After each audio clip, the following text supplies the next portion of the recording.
You're not alive. Rolling Star. Yeah, I'm getting Ask Wheels is offline. I can take a few seconds. Yeah, I'm checking again. You're a squid now. Okay, yeah, you're up. Alright. And your like emulator window is super visible. Yeah, I don't think You're I just can gonna have to really. live with that. Yeah, I don't think I can really do that. Do much with that. Oh god. Walk, walk like a cop, everybody walk like a super cop. I'm a super cop. Successfully posted to Twitter. You're successfully posted to Twitter. I'm trying to access the menu from within the XSplit window. That's While you're not gonna doing work. this, I'm installing Handbrake. I just opened my That was Twitch. quick. Let me just open my Twitch page in case somebody posts in chat. I was going to read that to you, but if needs be. Oh, it's probably not gonna show up for me. Did somebody post something already? No. Oh, okay. Installing it. I can test. I just opened the. Oh, but that would revolve around. My That was Twitch- quick. Screw that. Frankercy, frankercy, frankercy, frankercy, Alright. frankercy, frankercy, frankercy, frankercy, frankercy, frankercy, frankercy. Let's start up World 2 here. Rolling Stone.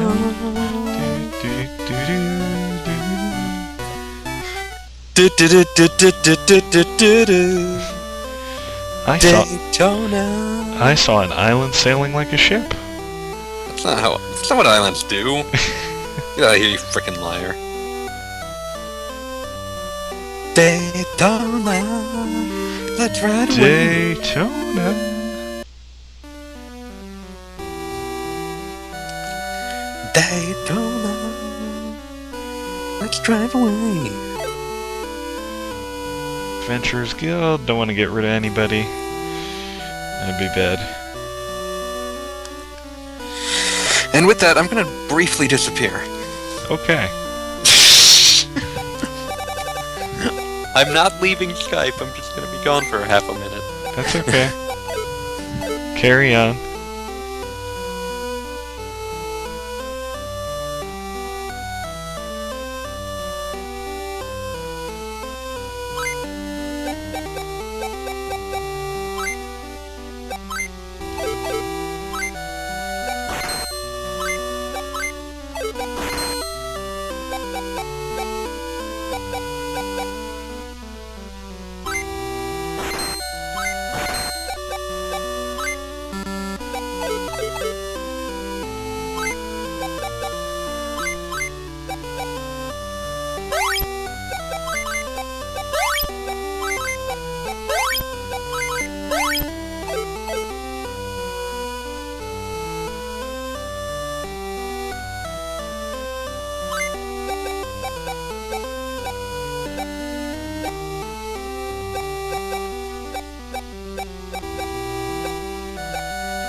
back with a brand invention.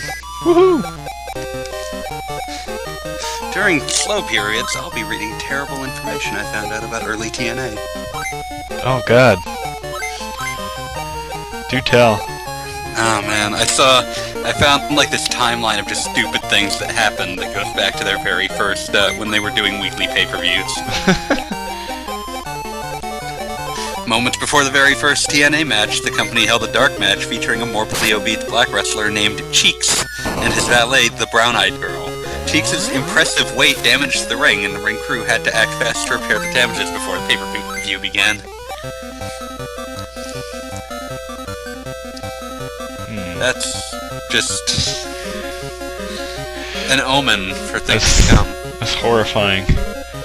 Alright, so I can turn Beat into a piranha here. What do you think? I really need to look up these tables. It should be fine so long as you, strength. You lose some strength, same offense, much better agility. I've heard agility is an important stat in this one, but I don't know for sure. Well, I accidentally hit the wrong button, so we went ahead with it. Beat doesn't get to be a fish. Oh no, wait, Beat gets to be a fish. The Dups, a hillbilly tag team originally from ECW, helped TNA break new ground when the company introduced an incest aspect to their gimmick. A valet billed as both their cousin and girlfriend, Fluff Dup, accompanied the team to the ring. The very next match, a tag team called the Rainbow Express used a gay gimmick as heels. TNA targeting the South as its primary audience. Color commentator Don West made awkward homophobic remarks about the team, while heel commentator Ed Ferrara sounded educated and tolerant in comparison. Given that the Rainbow Express debuted right after the Dubs, which the commentators did not seem to care about at all. Wow, this sounds horrifying. This is their very first show. That's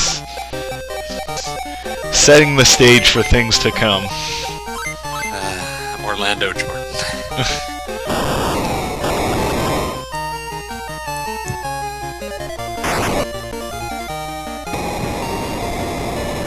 What's the terrible thing that's... Oh, yeah.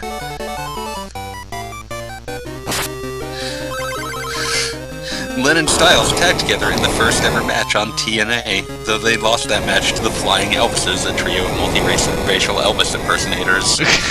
Styles then pinned Jerry Lynn to become the X Division champion 1 week later, then tagged with Lynn again to win the tag team championship the week after that.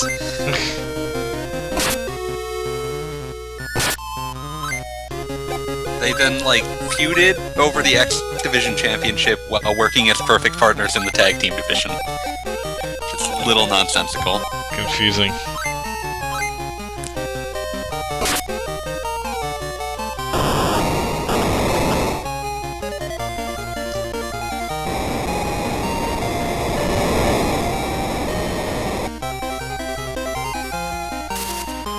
How do you have a 15-minute Iron Man match? Good question. What happened? Oh man, just wait till it comes up on the stream. It's gonna be 40 seconds, but okay. Hey, False Logic. I never said I was streaming Dark Souls 2. His Twitter might have, but I mean, who cares? Oh yeah, Red Bones. Yep, doing it.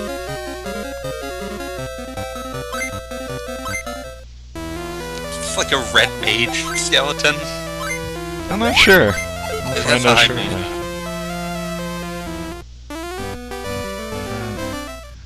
Wait, okay. I really do not remember how to get to this floating island, so I'm probably just gonna have to wander around here. Well, the title of my Twitch stream is clearly a liar. As is so often the case. Yes, you can only trust Twitch. I mean, you can only trust Twitter, is what I meant to say. Well, Twitter is lying too. What? Well, the automatic tweet is going to tweet out the title of your stream. But I sent out a specific tweet that said... Okay, yeah, it just says streaming Wonderswan SaGa /Final Fantasy. Yeah, there you go. I just assumed you would set out one of those auto robot tweets, and that will only ever tweet out like what you're playing. Nah.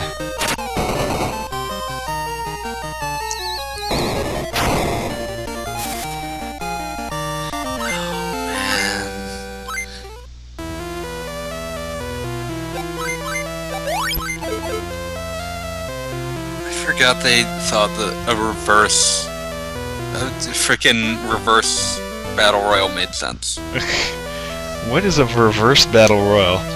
Okay, so everyone competes to get into the ring, and then they have a normal battle royal until there's only 2 left, at which point it turns into a standard match. That's weird.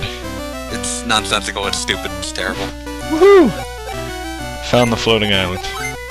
For the first ever Ultimate X match, TNA suspended 2 lengths of rope above the ring to form an X and hung the X Division Championship belt in the middle. To win the match, a wrestler had to shimmy hand over hand across the ropes to the belt and pull it down to win. TNA made a point of emphasizing how the match would have no ladders in it by using the tagline, "No limits, no ladders." The logic department failed in TNA, however, because as soon as one wrestler let go of one of the ropes sprang back with enough force to cause the title belt to pop off. As a result, TNA officials had to re-hang the belt twice during the match. Don West reacted with irrational excitement, screaming yes over and over and over, every single time this happened.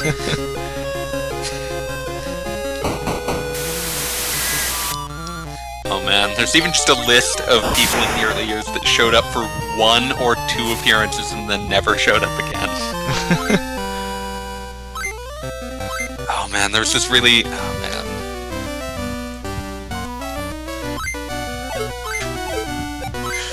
Oh man. During pay-per-view number 9, Don Harris wore a shirt with a Nazi SS symbol on it. Jarrett apologized for this on the TNA website and put Harris on probation. Upon returning, he never wore the shirt again, though people can still make out his SS tattoo. Awkward. Yeah.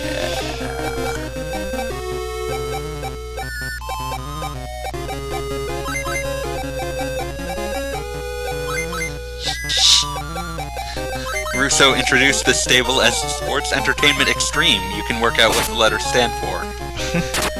Seemingly failing to realize that those worked out to SEE.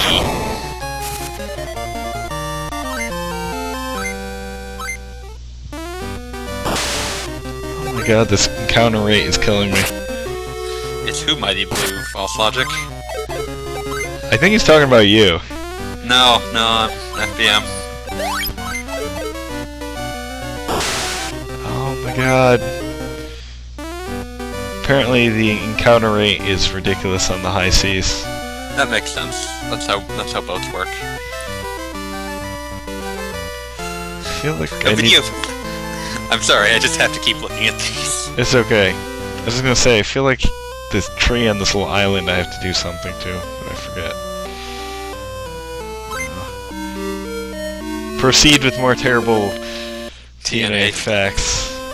A video package of Mike Tournay interviewing Vince Russo opened a show intended to introduce Russo to new viewers. During the work shoot, Russo defended putting the WCW Championship, which he referred to as a prop, on David Arquette, defended ruining the Cruiserweight division with the likes of Ed Ferreira, and provided one of his most infamous quotes ever, "If you want Lucha Libre, go to Japan." Wow.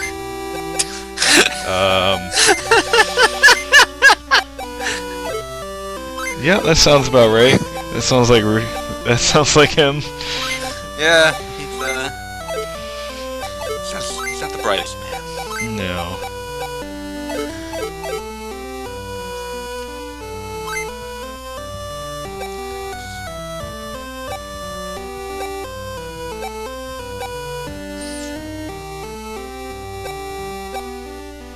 During their feud with Joe Estrada, SEX introduced a fat Elvis impersonator named Disgraceland to the group. Disgraceland ate during his matches, gave Estrada a swirly in the toilet after his debut, and disappeared after being beaten by Estrada a few weeks later. What happened? I don't know. Lex Luger arrived in TNA while still under indictment for 13 felony drug charges following the death of Miss Elizabeth in his home. TNA hyped his appearance as his first match since the fiasco. Before the match, Luger cut a terrible promo in which he referred to AJ Styles as AC. During the match, Luger almost made AJ tap to the torture rack, but Sting eventually saved the day. Way to keep your top face looking strong, TNA.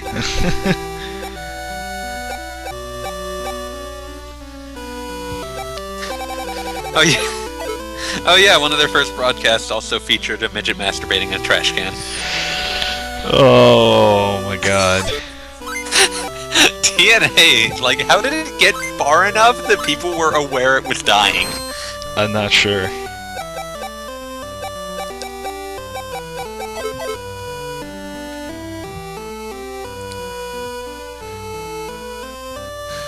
In 2004, TNA's first show of the year had no clean finishes.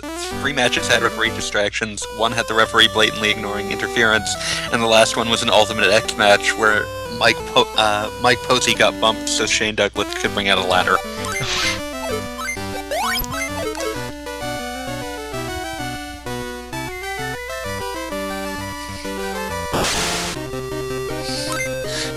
In 2004, Jeff Hardy also brought the Hardy Party, a group of fat hair-dyed groupies who hung out with him after the show was over, to the Impact Zone. They typically hogged up the front row to watch Jeff matches, left when the matches ended, and ended up hated by everyone else. Universal Studios eventually banned the leader of the pack from the park for a year when he showed people in the crowd to get front row seats, which led to much rejoicing among everyone else. Oh man, the street team! After TNA launched a message board on their website, Dixie Carter introduced the idea of the street team. Fans would go out on the street to do TNA's advertising for them for a fee. TNA would send them a package that included flyers, buttons, stickers, and other miscellaneous items to use as a way of spreading the word. This predictably resulted in TNA fans simply hounding WWE fans waiting in line for tickets, or heading into a show by shoving TNA flyers in their faces. These acts typically result in a negative reaction, to put it mildly. I can imagine.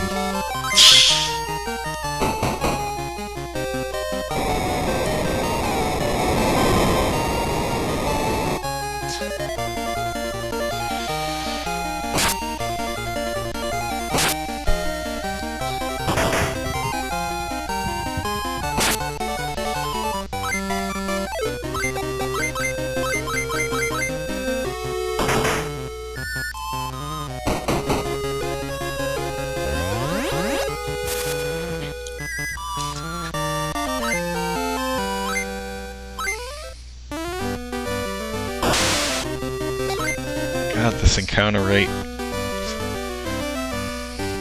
Yeah. Well, it's still technically like a Game Boy Advance competitor RPG. It's got some rough edges.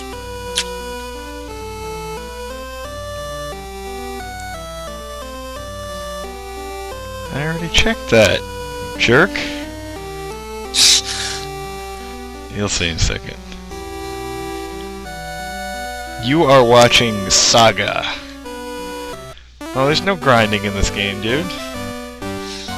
There's no levels. Grinding is not terribly effective in SaGa games because you could get maybe a few new stats, except that sometimes your spell loadout will just change, and well, you're worse off than when you started. Oh god, I forget how to get the air seed. Oh, no. This is gonna take a while. Well, I might be looking on the wrong island. It's a thing.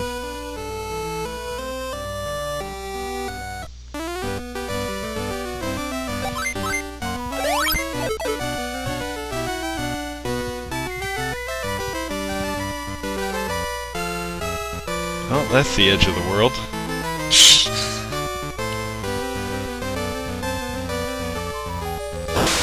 Tracy Trinity and Failed Reality star Johnny Fairplay feuded over who would be Dusty Rhodes' personal assistant.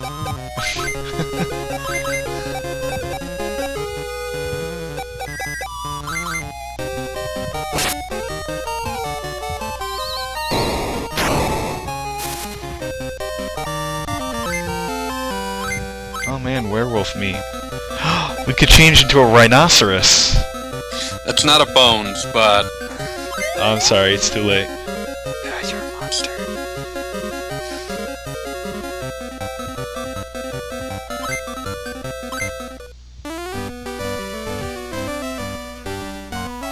Give me the air seed, what?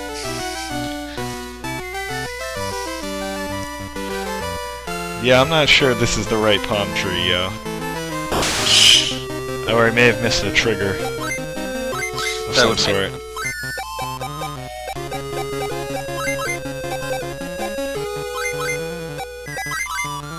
See, I'm so glad I turned him into a rhinoceros. He's got a headbutt now. The Lockdown pay-per-view debuted under Dusty Rhodes' tenure in April of 2005. The idea originally came as a joke during a booking session in which he sarcastically suggested that every match in the card be contested inside a cage.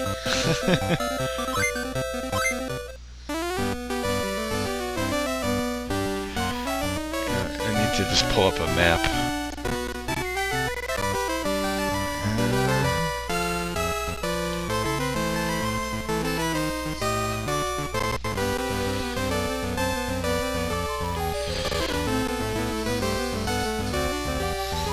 For the longest time I assumed that Voodoo Kin Mafia must be a Japanese stable because the name sounds like a construction that no English speaker would ever take.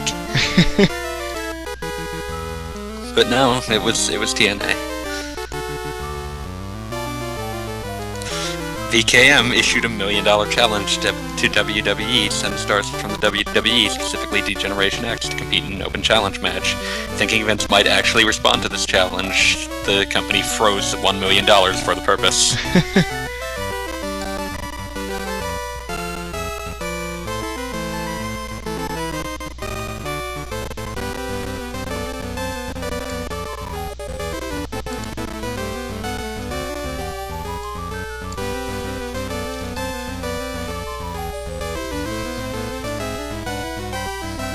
Come on, I thought a map would be this much quicker to find.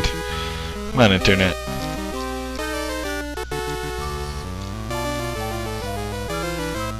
I pity the poor, video production assistant who had to make a, intro graphic for someone named Big Fat Oily Guy.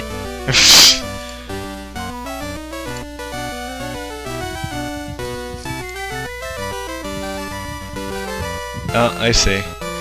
Way down in the south.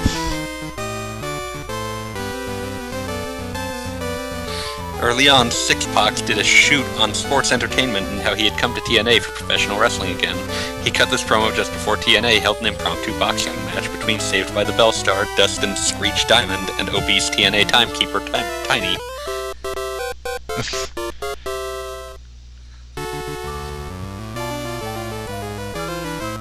Good, I think they fixed an issue from the original version of this. What's that? I think you can just keep hitting the button where you get the air seed and it would just keep giving you air seeds. Until you filled up your inventory. Sounds like a problem. Well, I mean, you could just dump them, but it was still kind of annoying if you did it. It was incredibly silly. Yeah.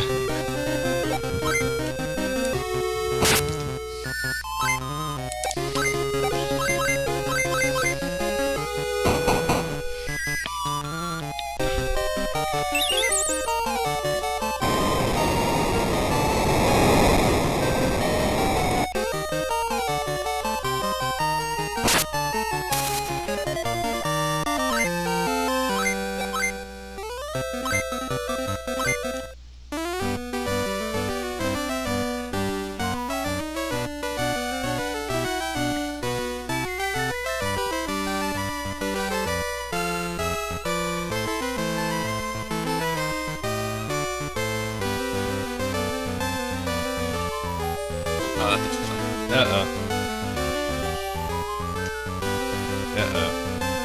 Alright, hold on. Crying child. Yes.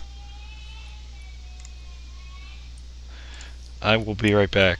Whoops. I will be right back. I'm gonna put something on in the interim. Okay.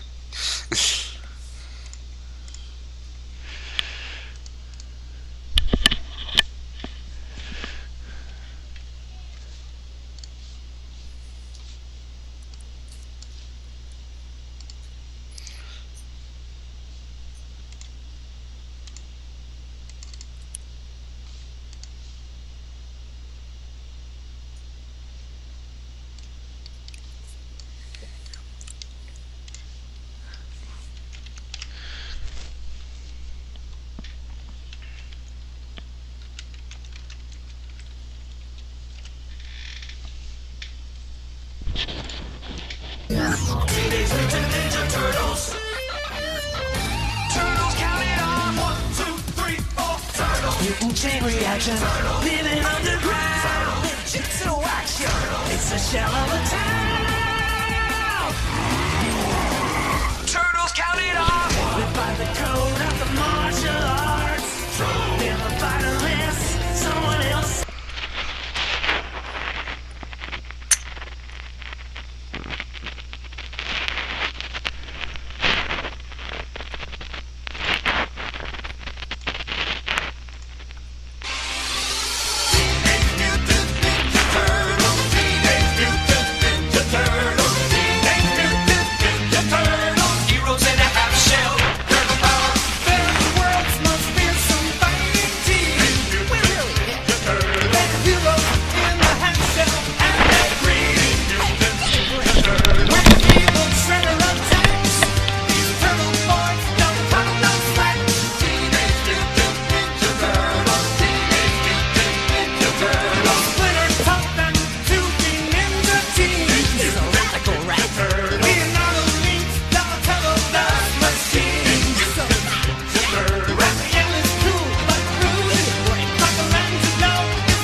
Hooray!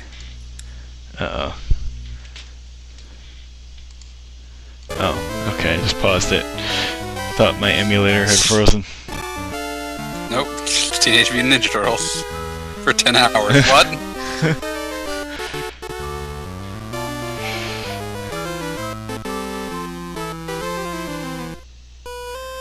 Alright, I apologize for the brief child crying delay.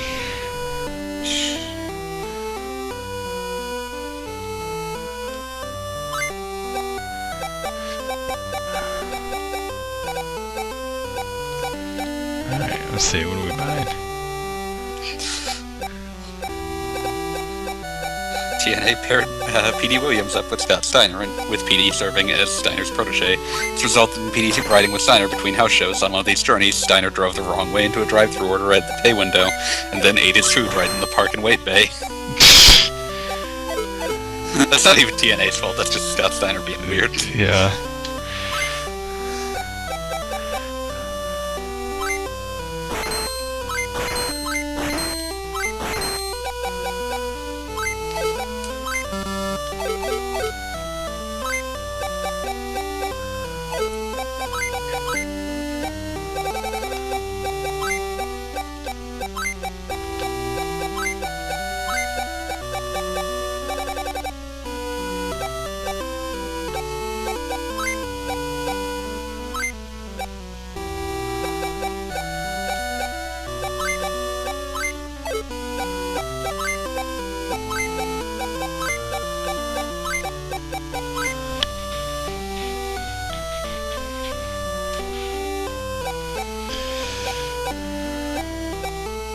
TNA debuted the Turkey Bowl. Throughout the night, 3 triple threat matches were held, involving 1 X Division wrestler, 1 tag team wrestler, and 1 heavyweight wrestler.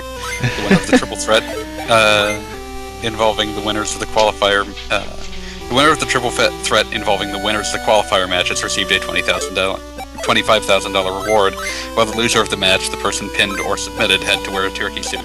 The night closed with Samoa Joe pinning AJ Styles, and Styles dressed up in a turkey suit, trying to imitate Bobby Heenan in the weasel suit. Oh god.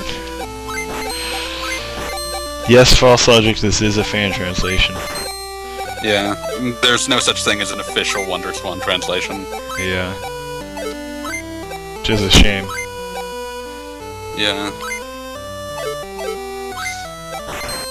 But yeah, this is why they skipped to Legend 2 when they remade 2 and 3 on DS. It's because they'd already remade 1. And we didn't get those either. Yeah! Funny how that works. Yeah, this is Wonderswan, and honestly, through an emulator it's kind of hard to tell, because it's just like GBA quality pretty much. And I think the system specs were actually pretty close. Yeah, they're not far off. The music's somehow worse, but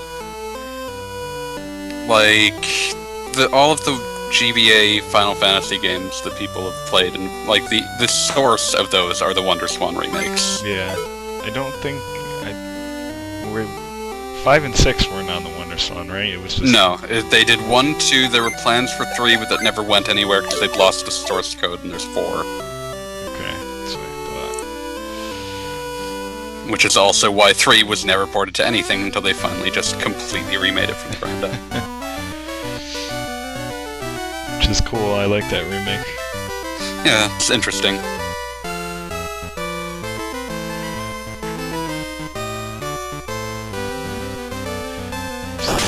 Need some quick money to go to the inn, and then head to the Underwater Palace, and I may actually finish World 2 super quick.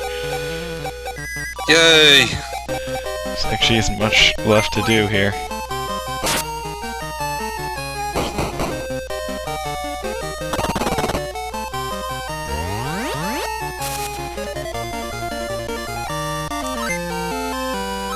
Ooh, Phantom Meat. That sounds dangerous. Why would you eat a ghost? Should I turn B into a bee woman? Eh. Yeah. As long as he ends as Glorious Bones, it should be fun. I like the rhinoceros right now, though.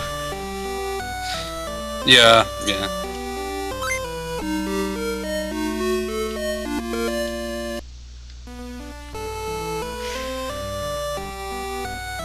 Oh hey, your strength rose. Sweet.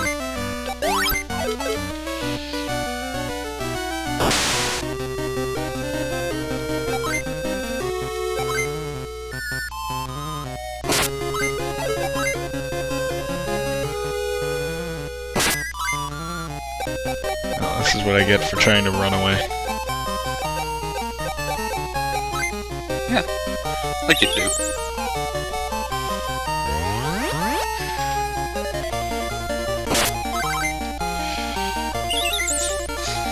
Rather than attempting to use the main event Mafia angle to put over younger stars, the stable eventually imploded and feuded with each other, which eventually led to the main event Mafia feuding with itself over control of TNA.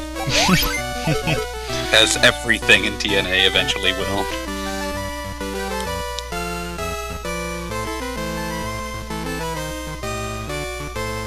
Whee! You can breathe underwater. You can breathe even underwater thanks to the air seed. Hooray! It's not as cool as the Oxyale, but we'll deal with it.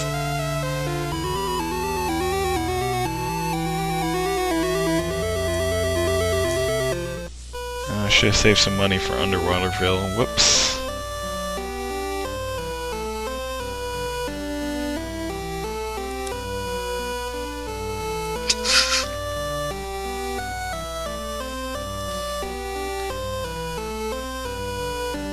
Oh, okay, fan translator. Seriously? Oh, what'd they do? It's the spot where the lines penetrated each other. Penetrated. Classy. Very classy. Classy as Freddie Blassie. Speaking of wrestling.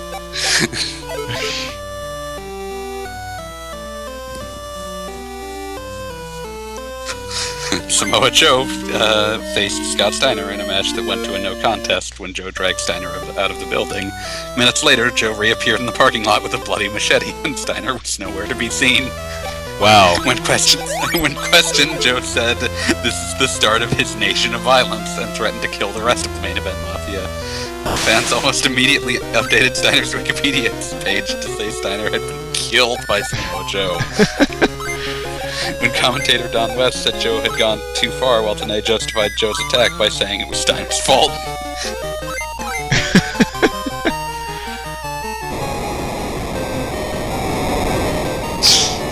On the episode of Impact after the pay-per-view, Steiner appeared wearing a hoodie with a full face covering. The week after that, he appeared in his normal attire with no visible marks or scars on his body from Joe's attack.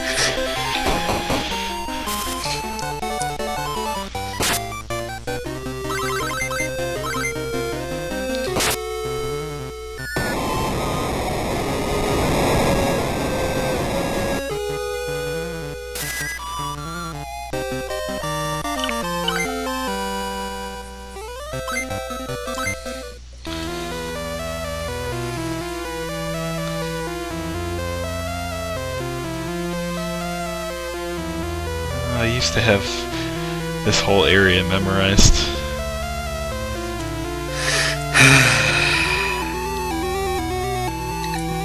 My memory of this game is still pretty good, though. Yeah, I'd imagine.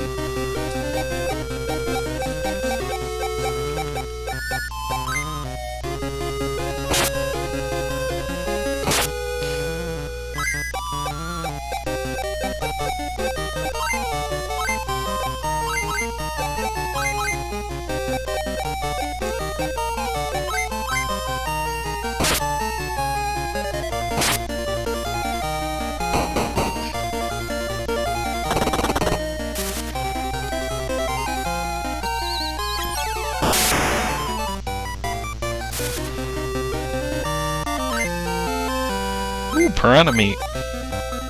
Right back to rhinoceros. Rhino.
Oh no!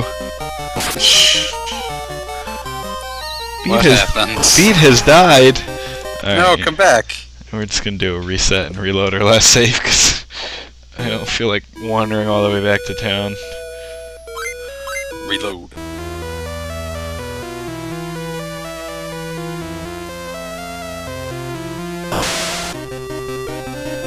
And this is why you save often in this game. Mick Foley had a match with the Rocky Balboa cutout. What? TNA. Yeah.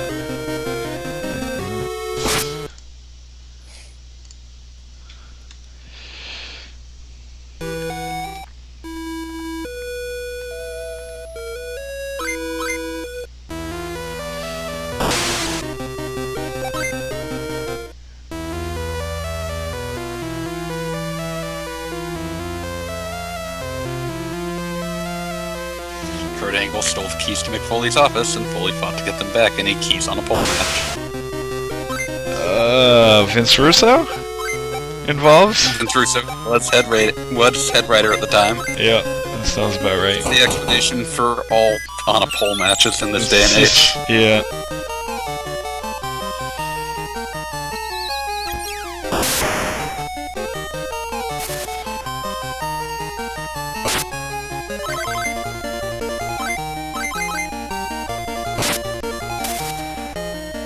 False logic, I don't know why I'm not, like, using save states instead and, like, resetting the game entirely. Because I'm an idiot, apparently. it feels more like cheating. Yeah. I actually, back on the original Game Boy, used to, like, save a lot, and then if something bad happened, I'd just reset and reload, because that was super quick.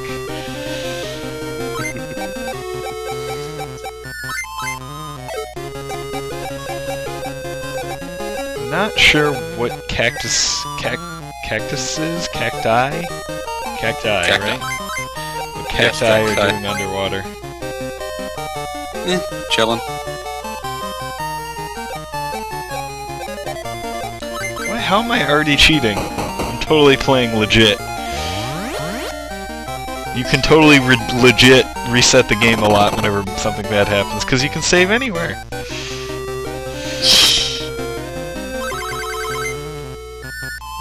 So just looking through these awful things. Oh god, I have a poison character, and I do not have any antidotes.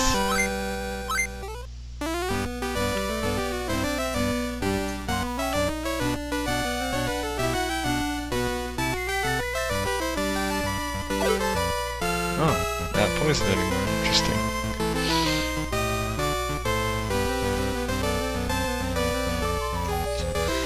Between his TNA debut at the end of 2009 and at the end of 2009, Earl Hebner was involved in 3 separate screwjob angles. Sounds about right. Yep.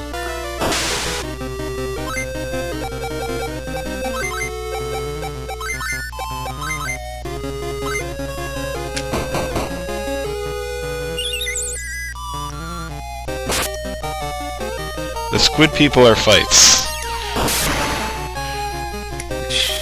I don't really know why this game has You're a those. squid now. But there's, in a lot of dungeons, there's random people that just wander around, and if you bump into them, it's a fight. You're a kid, you're a squid now. It's like FOEs, but not really, and not nearly as dangerous. They're just random fights that happen to not be random anymore. Yes.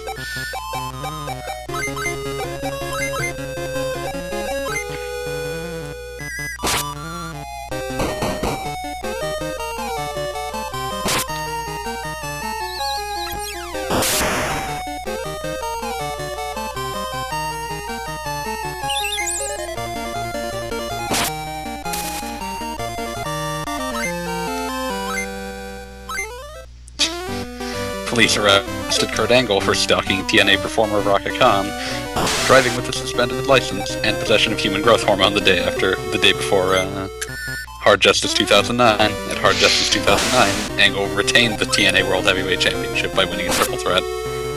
Fans chanted, "You got arrested" at Angle throughout the match.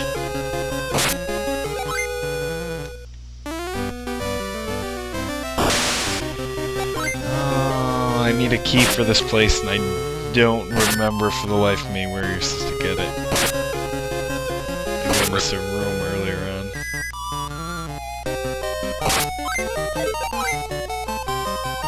Come on, let me escape. I don't feel like fighting cacti.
cactus meat.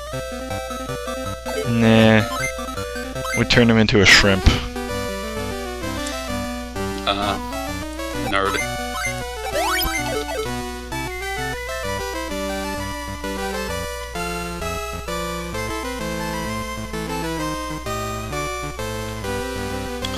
I gotta get Windows 10 icon.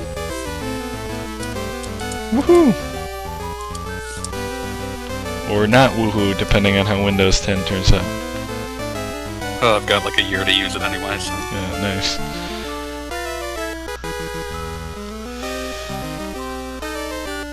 Oh man, the new Monday Night War era. Remember when they tried that? Yeah.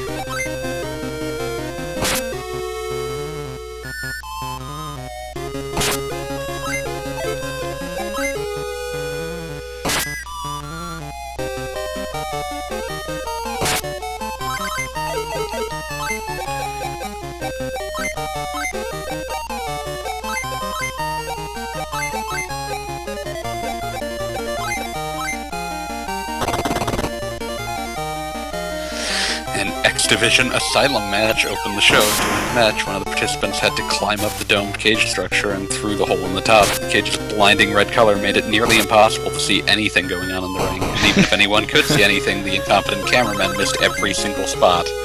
Homicide attempted to climb out of the cage, but when he failed, he dropped down into the ring and hit everyone with a baton, causing a cage match to end in a no contest. This was the very first match in TNA's attempted reignition of the Monday Night War. Whoops.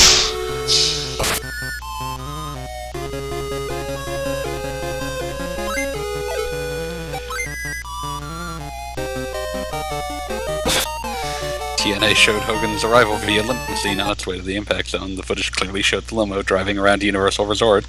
Hogan arrived and said, "I've been in the back all day."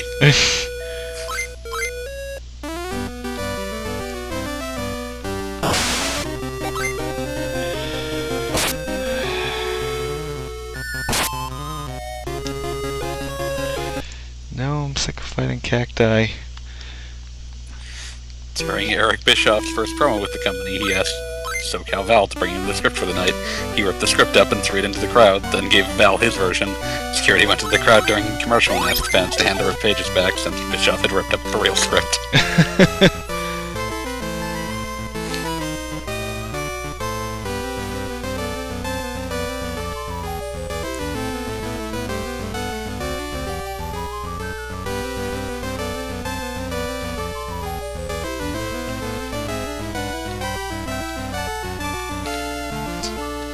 Bobby Lashley came out, randomly turned heel for no reason, and then left the company a few weeks later.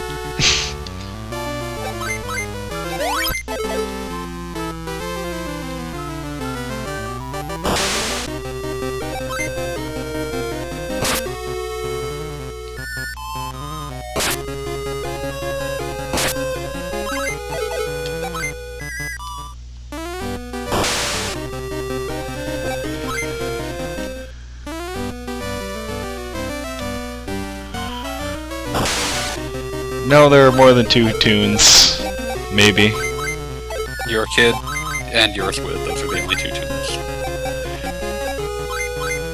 Stick around and you'll find out.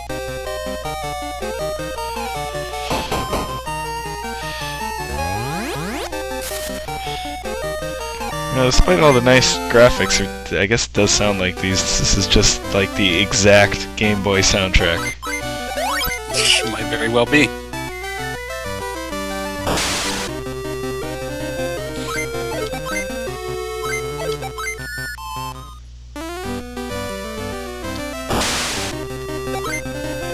Just let me get to this room where there's a key. One day.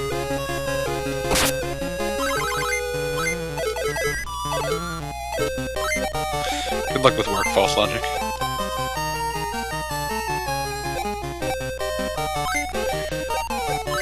Yeah, well, counter rate in a lot of games back then was pretty nuts. Yeah. I would imagine this was left in because it was considered iconic to the game. think For it was better, for good or for ill.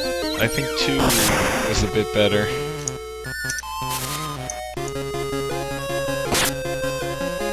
And the remake of 2 is certainly better since it got rid of random encounters. I'm sorely tempted to play that. It's really, really good. But I gotta replay SaGa Frontier first. Yeah.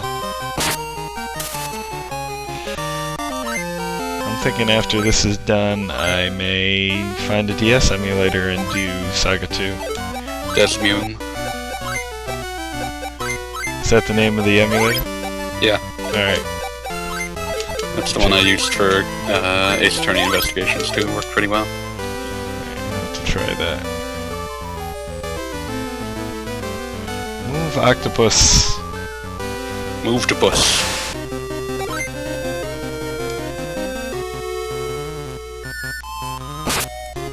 Rather than ending the night with the fantastic main event match between Kurt Angle and AJ Styles, TNA ended the show with a segment featuring Hogan, Kevin Nash, Scott Hall, Sean Waltman, and Mick Foley just sort of talking.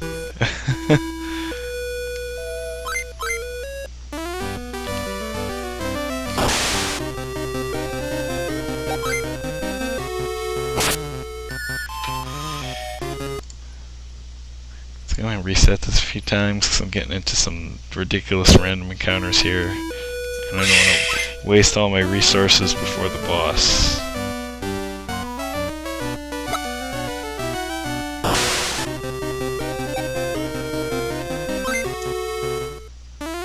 Although I think there is one of the locked doors I ran into is a treasure room, I believe.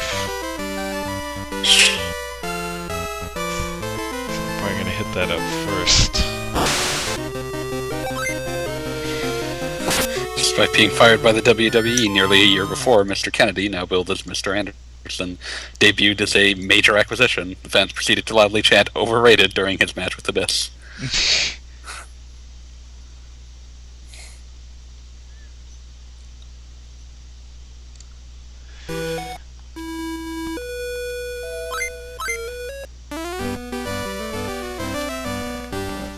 Some save states here.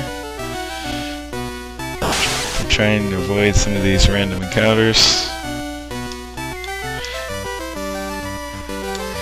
So this may start to look a bit jumpy at times.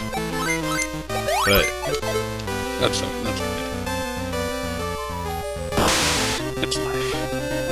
As long as it's faster.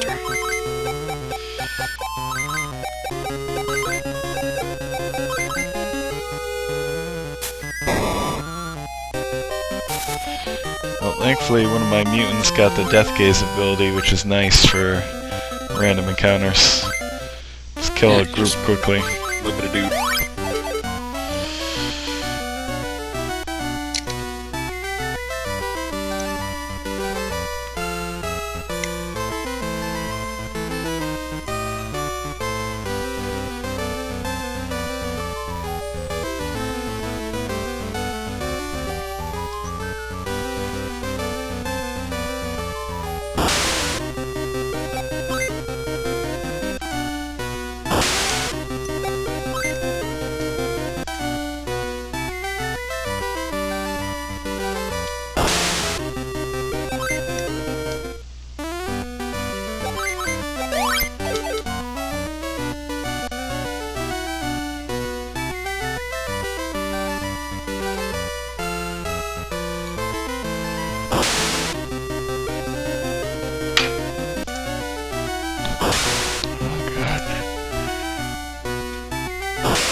Alright, so I think the boss is on this floor, but I'm gonna go to the next floor because I believe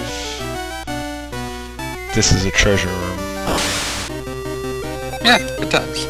Though I may be very wrong. Here's to hoping. I don't want to see you be right. My memory of this has been pretty good so far. Oh no, this is the boss room.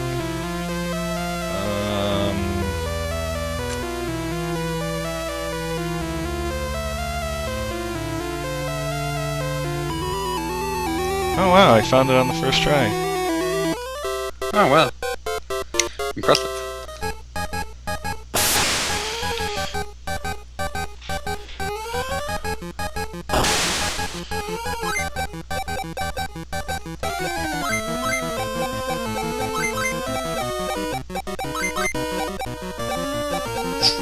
During a radio interview, Hulk Hogan claimed with a straight face that Abyss was the next John Cena. In the same interview, Bischoff decided to bash Chris Jericho and say that he never drew a dime. Abyss became Hulk Hogan's buddy on TV following the interview, and Hogan rewarded Abyss with his WWE Hall of Fame ring. With Abyss holding the ring, he was suddenly more powerful and had the ability to slam people through wrestling rings. But if that wasn't bad enough, Ric Flair get into a challenge Hogan and Abyss to put Hogan's Hall of Fame ring against Flair's. That's right, TNA hyped up a main event match where the main prize was possession of 2 WWE Hall of Fame rings.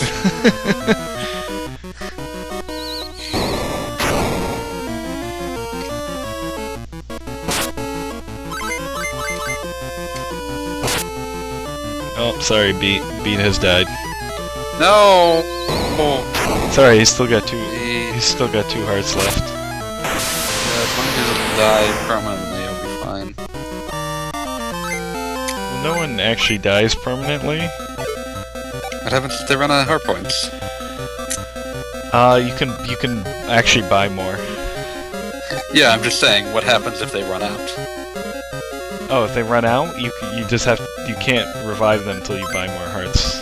Oh, okay. Back. He'll be your old bony self soon. Also, he can still eat while dead. No, he cannot. Oh, that's tragic. Why did it give you the option? It didn't. If you see, it doesn't. It won't let you try to eat. It won't let me select him to eat the meat. Oh, well, that's lame. Well, oddly, it lets you select the other characters to eat meat, but it doesn't do anything. Yeah, they're not monsters. What can it do? They were hungry? Yeah, sure.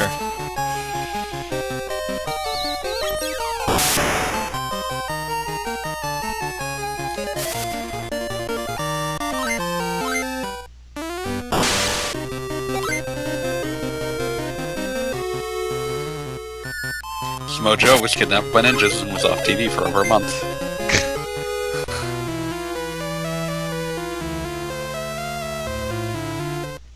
Sounds about right.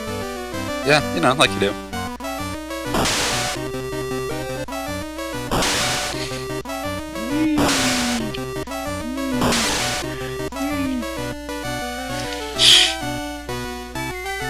Yeah, the boss fights aren't that bad if you know what you're doing. And have a decent party. Otherwise, you'll get wrecked. You gotta know the intricacies of the Kawazu. Yeah. Like, I can't even tell you how many times I've played through the original version of this game, so I kinda know it like the back of my hand.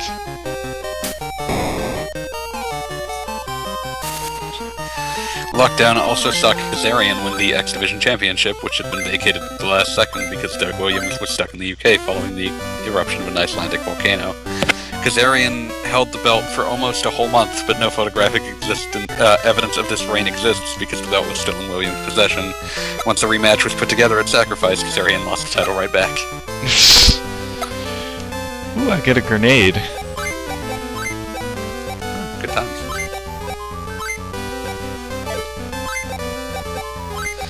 Throw it at someone you don't like.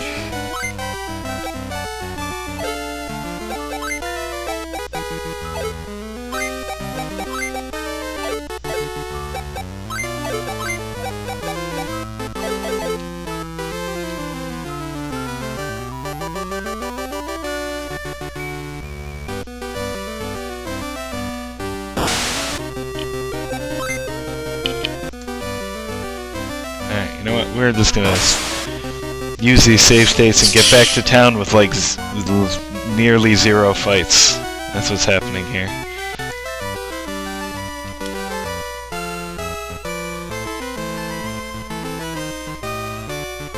Totally gonna finish World 2 tonight. I believe in you. I'm not sure why.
Alright, let's bring Mr. Beat back to life. Come back, Bones.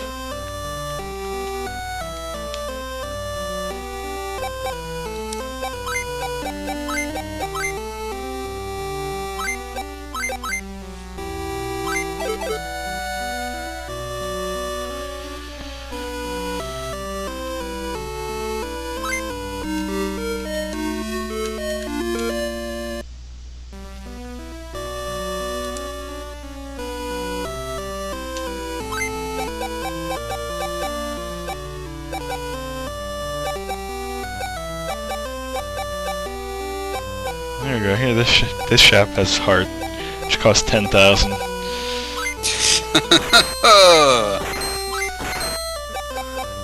Good times?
Alright, let's go wrap this world off.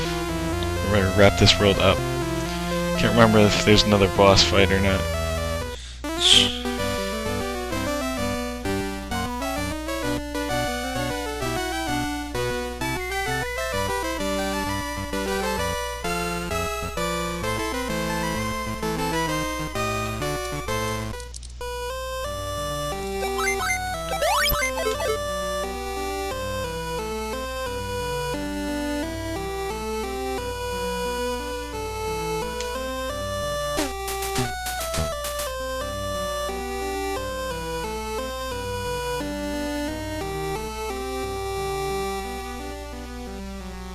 God, a riddle.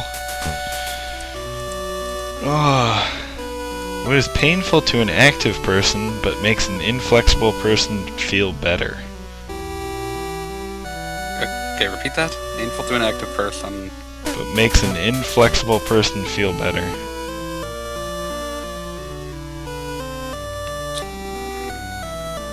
there options here, or is it just... I think you have to go buy an item. Man, I think maybe it was a needle? Oh, because acupuncture. Yeah, I think so.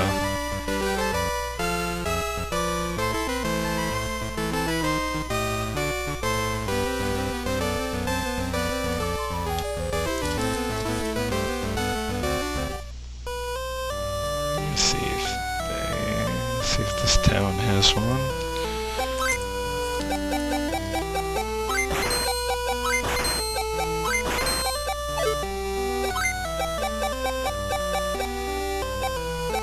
Gold needle?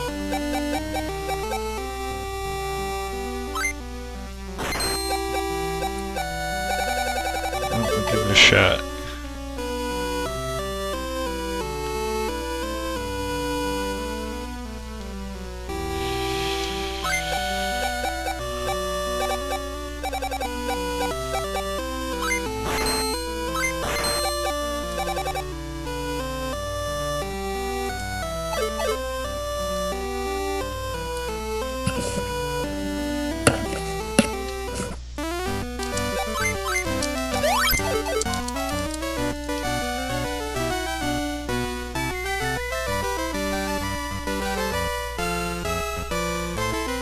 Still just looking through these.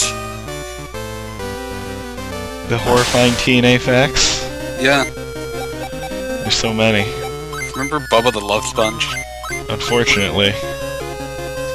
Yeah.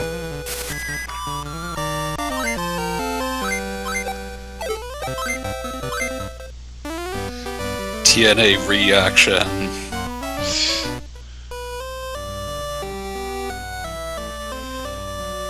I don't know if TNA is quote-unquote over, but it's... It doesn't have a home on its current network after September. Yeah. Which is the set of episodes they just filmed. So, good luck. But no, actually, bad luck, please. Don't come back. So Gold Needle was the correct thing to buy. Yeah, acupuncture.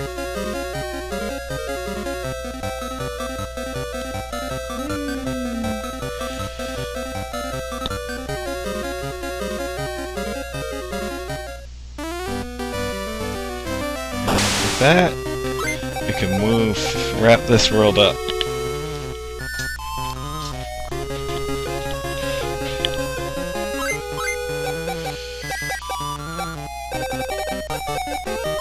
Heyman was in talks with TNA to join the company, but he reportedly wanted both full control of several parts of the company, including creative, and the immediate firing of all but one of the veterans. If you're over 40, I'll rip your effing head off.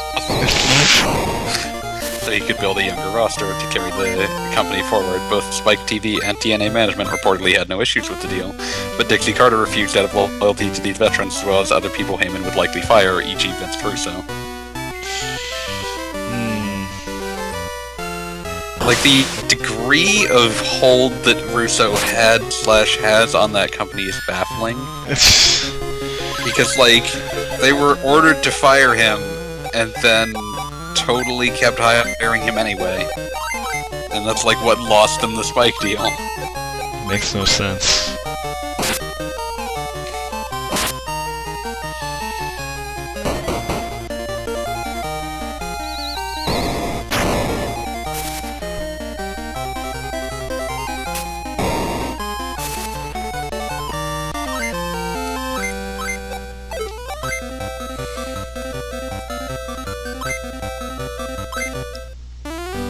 One of my mutants just got teleport. How convenient.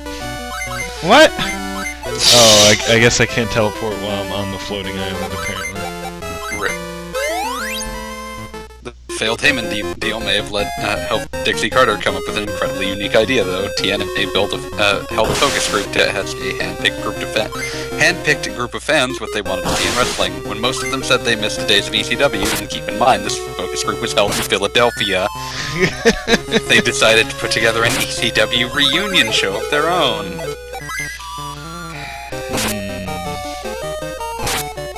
What did you think was going to happen in Philadelphia?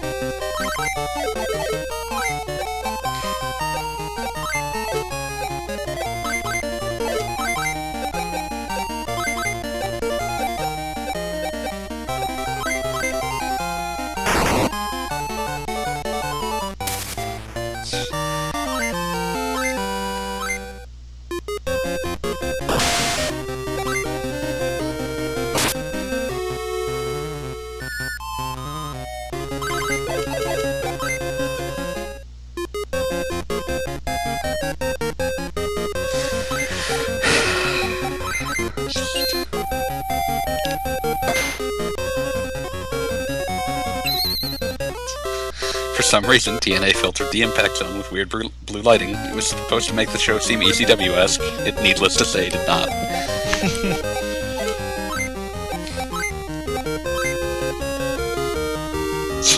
Taz opened the show to get the crowd fired up. He later admitted in an interview that he wanted people to move on from ECW and he wasn't in favor of yet another reunion.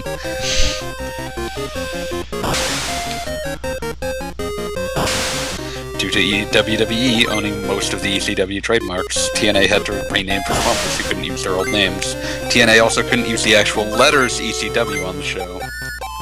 Like, TNA opened the pay-per-view by saying, "Some of you might remember a certain promotion associated with the letters ECW, but we aren't allowed to mention it, but you'll get a fresh reminder tonight." TNA proceeded to mention ECW several times anyway. I also finally read the proper explanation of why that stable was called EV 2.0. What's that? The entire concept was, well, 2.0 sometimes, like 2 is sometimes shortened to dub. They were really hoping that people would just start chanting EV dub and not get sued into oblivion. How'd that work out? Well, no one ever caught on because no one ever in management ever called it EV dub. So it didn't matter because, like, everyone just heard EV 2.0 and asked, what the hell does that stand for? Apparently the official abbreviation was Extreme Violence 2.0. It makes it sound like you're about to beat up your computer. Yeah.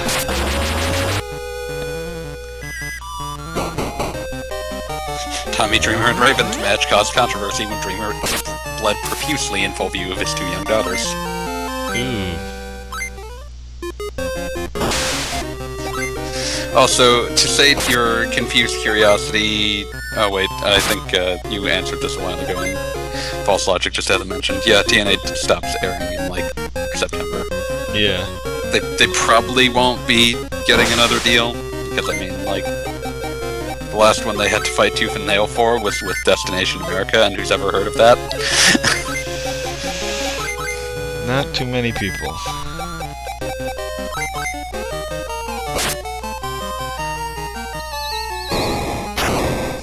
Some of the ECW originals who returned for the pay-per-view were reportedly paid approximately $250 for their appearance.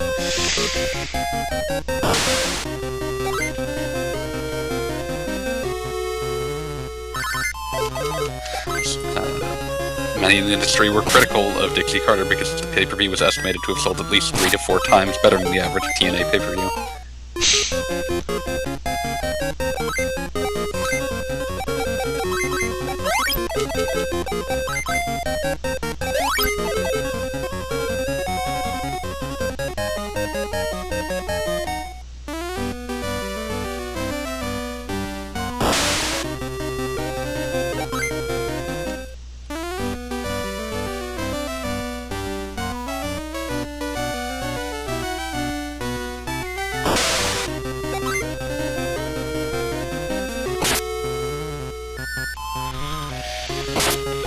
Okay.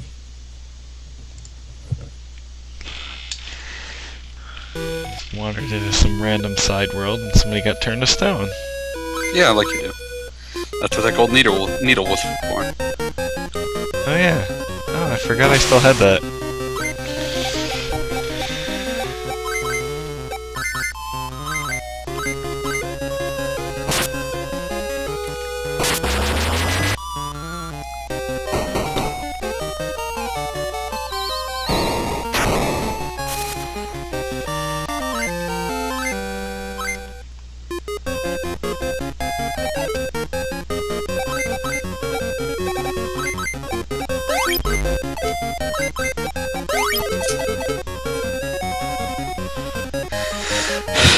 JWoww of Jersey Shore fame was paid $15,000 to make a single appearance on Impact. This episode, in fact. Many of the TNA locker room were angered by the news, especially as the Knockouts were known to be underpaid and often had to take second jobs to make ends meet. TNA got some free publicity, however, as JWoww and other Jersey Shore cast members hyped up the appearance and told their fans to check out the first hour of Impact, but turned the channel at 9 for the season premiere of Jersey Shore. Wow. TNA decided to do the never-ending Hogan Bischoff segment to start the episode, and started the JWoww segment at 9, which directly competed with the Jersey Shore episode. Predictably, TNA lost.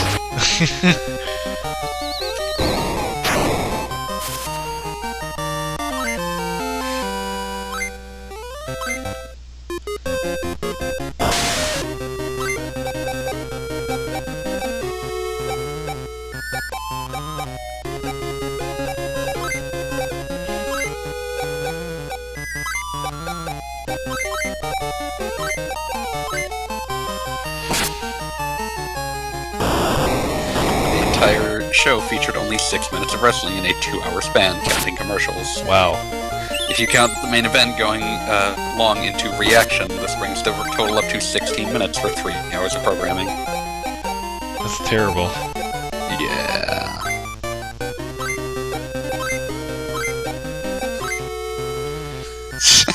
Matt Morgan versus Hernandez round 1. It didn't work. Matt Morgan versus Hernandez round 2. No chemistry, book blue. It didn't work again. Morgan versus Hernandez round 3. Third time's the charm. That's not a guarantee. When you're in a cage, also their face heel alignment was switched. It still didn't work.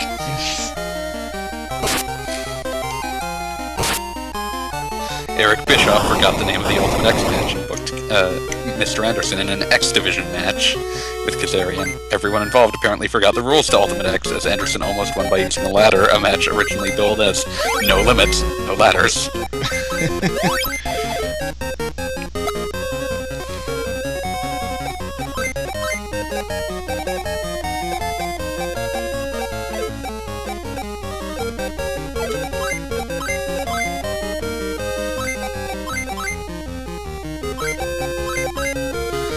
WWE banned chair shots to the head and issued fines to wrestlers who did it from then on. TNA responded by having a chair shot to the head happen every 2 or 3 matches. Turns out WWE banned them because of the potential health hazards with repetitive concussions. See Bret Hart, Chris Benoit, Chris Kanyon, any long-term TNA fan. TNA's repeated chair shots resulted in Mr. Anderson getting an actual concussion from Jeff Hardy braining him with a chair. To their credit, TNA did ban all chair shots to the head after the Anderson incident. Matt Morgan then began a kayfabe crusade for concussion awareness, stemming from the fiasco, even though he had been kicking people's heads into the ring post and bragging about it weeks earlier.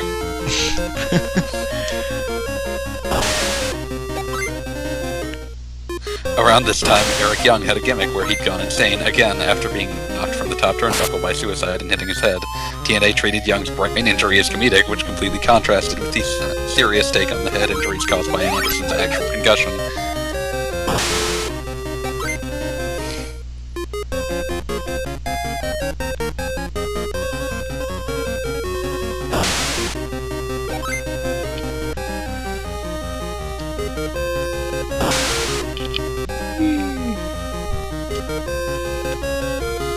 Save states are fun. Cheater.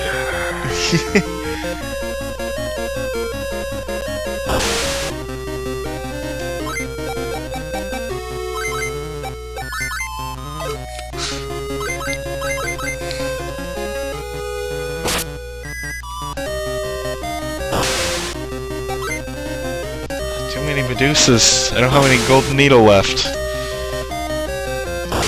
Nice job, you should have bought like 50 of them. Apparently. Oh my god. Oh my god! No more Medusas! Ric Flair admitted to having sex with a horse during a promo on the November 18th episode of Impact. I don't understand. It's probably for the best that this was never followed up on in any fashion. Probably for the best? Yeah.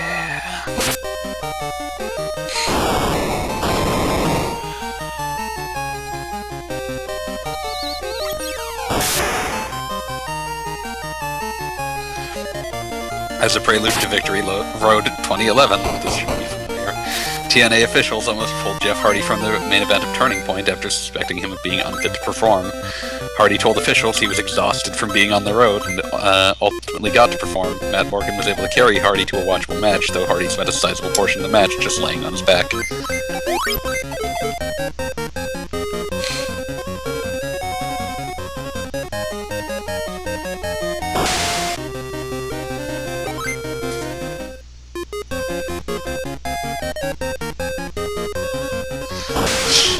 On January 4th, TNA sent Beer Money, Rob Van Dam, and Jeff Hardy to New Japan Pro Wrestling's Tokyo Dome show. While the Beer Money and Rob Van Dam matches were at least passable, Jeff Hardy's TNA World Title defense against No Limit member Naito was horrible. New Japan Pro Wrestling cut off all of its ties with TNA as a result. Ouch.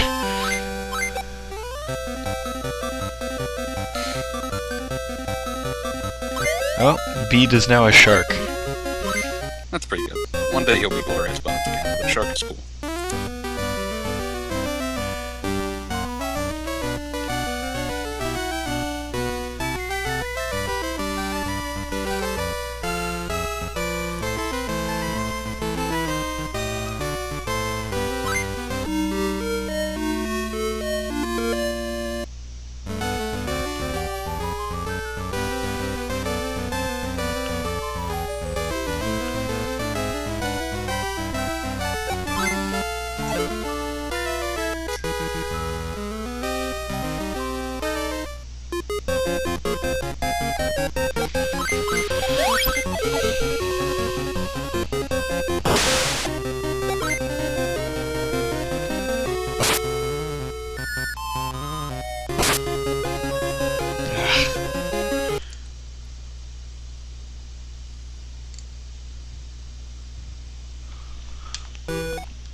Alright. World of Sky. Hey, World 3. You're blazing through the game pretty fast, actually. Yeah. Let's see, this time says 2 hours 19 minutes, although that obviously doesn't account For all those reloading times saves. reloaded. Yeah. Alright, so we'll end here for the night. Thank you for watching. I will post this to YouTube if you missed any of it. Spoiler alert, there's lots of random battles. Yeah, we're out of battle time. But they just saw that if they're seeing this. It's true. It's very true. I don't know what I'm saying. It's late. Wheel is dead. Peace! Still just looking in horror at this.